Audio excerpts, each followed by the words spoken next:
Seeing a black screen even though your laptop turns on? Follow along as we work through common causes, basic troubleshooting, system recovery, and other fixes that may help bring your Yoga Slim 7 back to normal condition. A lot of errors pertain to this problem, and we're going to go ahead and jump into what should hopefully be a pretty straightforward process, guys. And we're going to go ahead and jump right into it. First thing I'd recommend doing would be to actually go ahead and boot to the troubleshooting utility on Windows 11. So if you do a hard power off 3 times in a row, Windows should automatically attempt to launch the startup prepare utility. And if it doesn't find anything, it will give you the option to select advanced settings, in which case it will take you to a screen that looks like this. Now, if it does not take you to a screen that looks like this, or you're unable to get to that, you can also download the Windows 10 Media Creation Utility, or Windows 11. They probably will make a creation utility for Windows 11 at some point. And it doesn't really matter, you can actually run the Windows 10 utility on Windows 11 as far as I'm aware. And you should be able to run the troubleshooting utilities built in within it. So you just would go ahead and download it to an ISO file and then burn it to a DVD or USB. It'd have to be about 4 gigabytes or more. It couldn't be a small USB flash drive, and it couldn't be a CD. It'd have to be a DVD. And then you'd boot your computer from it. So depending on the computer manufacturer, you'd have to tap a different key on your keyboard in order to launch that menu, in order to select what boot drive you want to go off of. So it could be anything between the escape key, F2, F8, F12, for example. And those are the function keys on the top of your keyboard. So you may have to just do a little bit of trial and error. Shouldn't take you more than a couple minutes. Googling it would probably be best before you even begin. But anyway, we're ready to go ahead and jump right into it. So we're on the choose an option page. So these will look very similar whether you're booting from it directly within Windows itself, or if you're plugged in a USB flash drive with the media creation utility installed and you selected the recovery option. So when you are setting up your Windows 11 installation or Windows 10, depending on the drive you're using, there should be an option to repair your computer in the bottom left corner of the dialog window, one of the first screens that comes up. You go ahead and select that, and then it would take you to a troubleshooting screen like you see here. And you want to go ahead and select troubleshoot, reset your PC, or see advanced options. And then there are going to be a whole bunch of options in here that we're going to explore in today's video. The first one, we're going to actually go underneath advanced options, and then select startup prepare, fix problems that keep Windows from loading. So go ahead and select that first.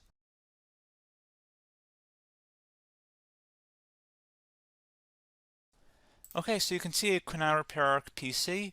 That was our first option we could try.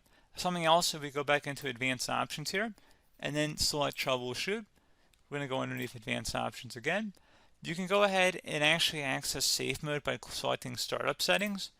And then if you select the restart button, you have the option on the screen select safe mode with networking, which will give you a key on the screen. It'll tell you which key to press to enter that.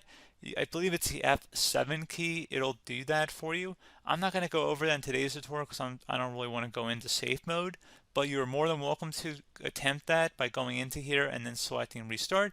Again, it'll launch another screen. It'll say what key do you want to press, and it'll give you like 7 or 8 different options, and you want to select safe mode with networking.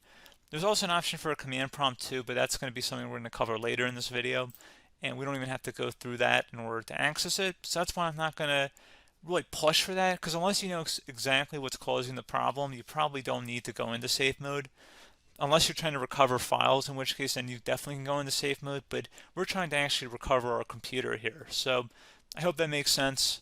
Something else we can also try here as well would be to uninstall updates, remove recently installed quality or feature updates from Windows. So if you go ahead and select that, you can uninstall the latest quality updates, which generally is the more day-to-day updates.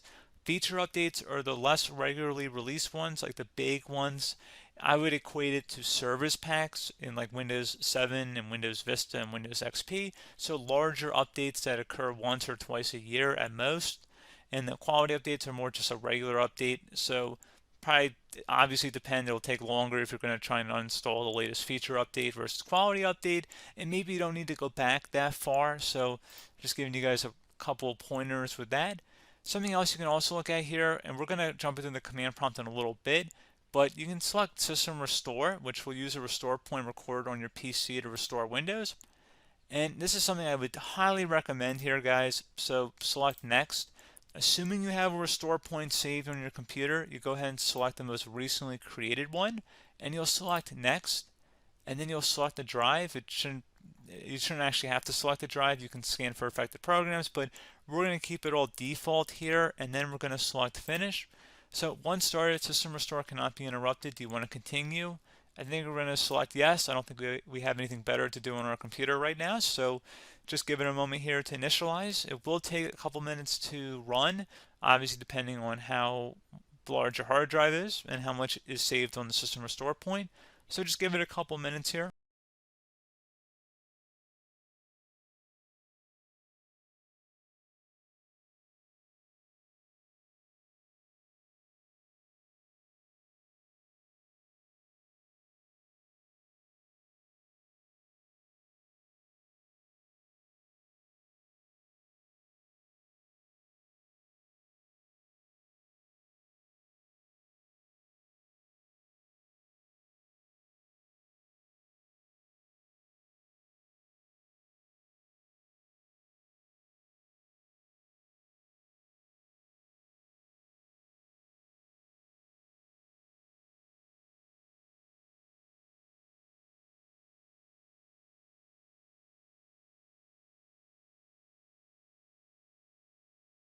Okay, so you can see the system has been restored successfully.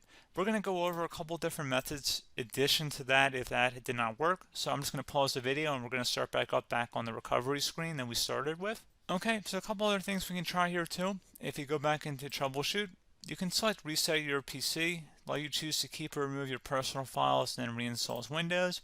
You can select to keep my files, which will remove apps and settings but keeps your personal files. You can also select remove everything, which will remove all of your personal files, apps, and settings. So this is more of a factory reset, the second option here.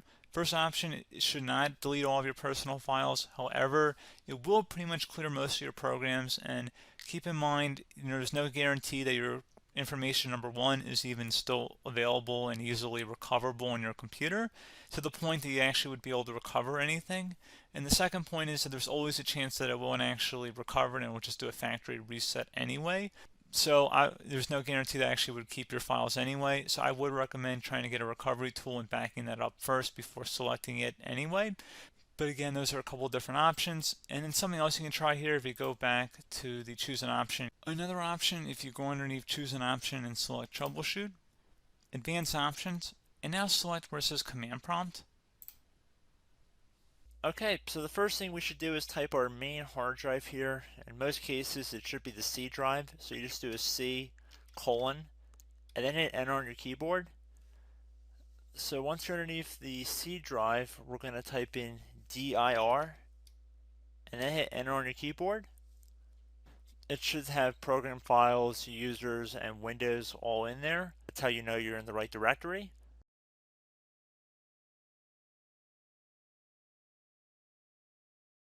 In some cases, it might be the D drive as well, so just keep that in mind.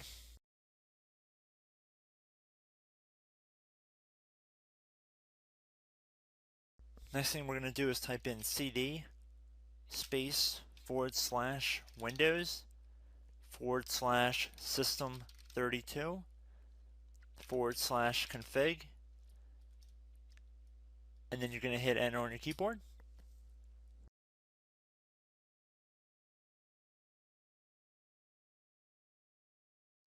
So now you're going to type md space backup. If you've seen other tutorials, it might also say to put down md backup. That's because the backup name is pretty common when you want to back something up. So you can name this whatever you want, doesn't have to be backup. So if you've already made a backup folder in the past, you could do backup 1, for example. So once you're done setting the name you want the backup to be called, hit enter on your keyboard again.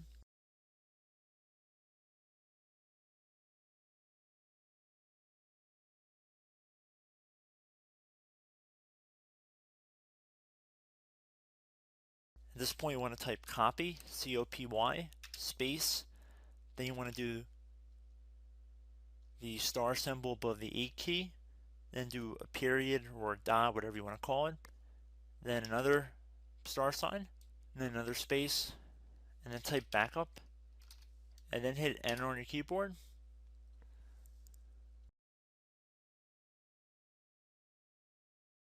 Now you want to type CD reg back, REGBACK, and then hit enter on your keyboard. So now that we are under the reg back, so now you want to type DIR again, and then hit enter.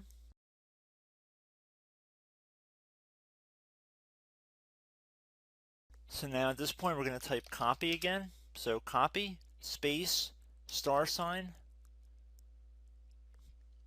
dot, another star sign, space, and then 2 dots. So we're going to type copy, space, star sign, dot, sign, star sign, dot, dot, and then hit enter on your keyboard again. So for overwrite, you want to overwrite all. So type A on your keyboard, so capital A, and then hit enter on your keyboard.